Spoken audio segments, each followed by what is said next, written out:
ശേഷം എംപോക്സോ.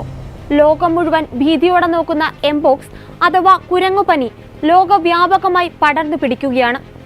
എന്താണ് ഈ എംപോക്സ്? ഇതിന്റെ ലക്ഷണങ്ങൾ, പ്രതിരോധ മാർഗങ്ങൾ എന്തൊക്കെ? 1980 ഉന്മൂലനം ചെയ്യപ്പെട്ടെന്ന് അവകാശപ്പെടുന്ന വസൂരിയുടെ ഓർത്തോപോക്സ് അണുബാധയ്ക്ക് സമാനമാണ് എംപോക്സിന്റെ രോഗലക്ഷണങ്ങൾ. 1958 ഡെൻമാർക്കിലെ കുരുന്നുകളിലായിരുന്നു ഇതിന്റെ വ്യാപനം ആദ്യമായി സ്ഥിരീകരിച്ചത്. മനുഷ്യരിലും മറ്റു ചില മൃഗങ്ങളിലും ഉണ്ടാകാവുന്ന ഒരു പകർച്ചവ്യാധി വൈറൽ രോഗമാണ് കുരങ്ങു വസൂരി അല്ലെങ്കിൽ വാനര വസൂരി എന്നറിയപ്പെടുന്ന മങ്കിപോക്സ്. വസൂരിക്ക് കാരണമാകുന്ന ഓർത്തോപോക്സ് വൈറസ് ജനുസിലെ സൂനോട്ടിക് വൈറസായ മങ്കിപോക്സ് വൈറസാണ് ഈ രോഗത്തിന് കാരണമാകുന്നത്. 2022 ഇന്ത്യയിൽ ആദ്യമായി കേരളത്തിലാണ് രോഗം കണ്ടെത്തിയത്. വംശീയ അധിക്ഷേപത്തിന് കാരണമാകുന്നുവെന്ന് ചൂണ്ടിക്കാട്ടി വേൾഡ് ഹെൽത്ത് ഓർഗനൈസേഷൻ 2022 നവംബറിൽ മങ്കിപോക്സിനെ എംപോക്സ് എന്ന പുനർനാമകരണവും ചെയ്തിരുന്നു.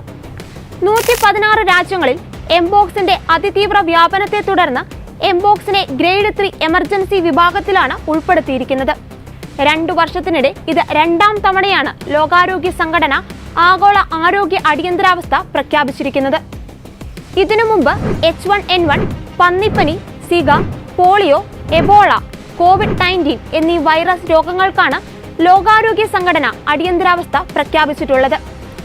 ആരോഗ്യ സുരക്ഷയെ ഭീഷണിപ്പെടുത്തുന്ന അപകടകരമായ സാഹചര്യങ്ങളിൽ മാത്രമാണ് വേൾഡ് ഹെൽത്ത് ഓർഗനൈസേഷൻ അടിയന്തരാവസ്ഥ പ്രഖ്യാപിക്കുക. ലോകാരോഗ്യ സംഘടന ജനറൽ സെക്രട്ടറി തെദ്രോസ് അദാനം ഗീബ്രയേസസ് പറയുന്നതനുസരിച്ച് ആഫ്രിക്കയിൽ തുടങ്ങിയ രോഗവ്യാപനം നിലവിൽ 15,000-ഓളം ആളുകളെ ബാധിച്ചു കഴിഞ്ഞു. കഴിഞ്ഞ വർഷത്തേക്കാൾ 160% കൂടുതൽ രോഗവ്യാപനമാണ് ഇപ്പോൾ സംഭവിച്ചിരിക്കുന്നത്. എപ്പിഡമോളജിക്കൽ റിപ്പോർട്ട് പ്രകാരം 500-ഓളം വ്യക്തികൾ എംപോക്സ് ബാധിച്ച് ആഫ്രിക്കയിൽ മരണത്തിന് കീഴടങ്ങിക്കഴിഞ്ഞു.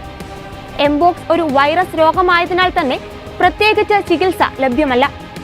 പനി, തീവ്രമായ തലവേദന, പേശിവേദന, നടുവേദന, ഊർജ്ജക്കുറവ് എന്നിവയാണ് ഈ രോഗത്തിന്റെ ലക്ഷണങ്ങൾ.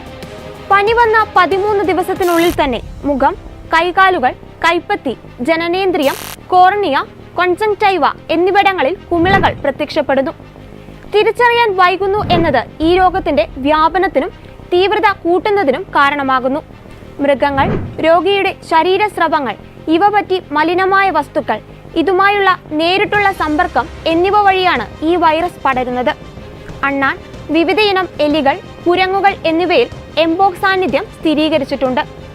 രോഗബാധിതന്റെ ശ്വാസകോശ സ്രവങ്ങൾ, ക്ഷതങ്ങൾ, കിടക്കകൾ, രോഗിയുമായി ലൈംഗിക ബന്ധം പുലർത്തൽ, അമ്മയുടെ പ്ലാസന്റ വഴി ഗർഭസ്ഥ ശിശുവിലേക്ക് വൈറസ് വ്യാപിക്കൽ എന്നീ രീതികളിൽ മനുഷ്യരിൽ നിന്ന് മനുഷ്യരിലേക്ക് ഈ രോഗം പടരുന്നു. ജെനിയോസ് വാക്സിനാണ് അണുബാധയും അപകട സാധ്യതയും കുറയ്ക്കുന്നതിന് വേണ്ടി ലോകവ്യാപകമായി ഉപയോഗിച്ചു വരുന്നത്. 2 ഡോസ് വാക്സിനാണ് രോഗിക്ക് നൽകുക. ആദ്യ ഡോസിന് ശേഷം 4 ആഴ്ചയ്ക്ക് ശേഷമാണ് അടുത്ത ഡോസ് നൽകുക. ആഗോള ആരോഗ്യ അടിയന്തരാവസ്ഥ പ്രഖ്യാപിച്ചതിന് ശേഷം പാകിസ്ഥാനിൽ 3 രോഗികളിൽ എംപോക്സ് വൈറസ് കണ്ടെത്തി കഴിഞ്ഞിരിക്കെ ഇന്ത്യ ഉൾപ്പെടെയുള്ള രാജ്യങ്ങൾ രോഗവ്യാപന ഭീഷണിയിലാണ്.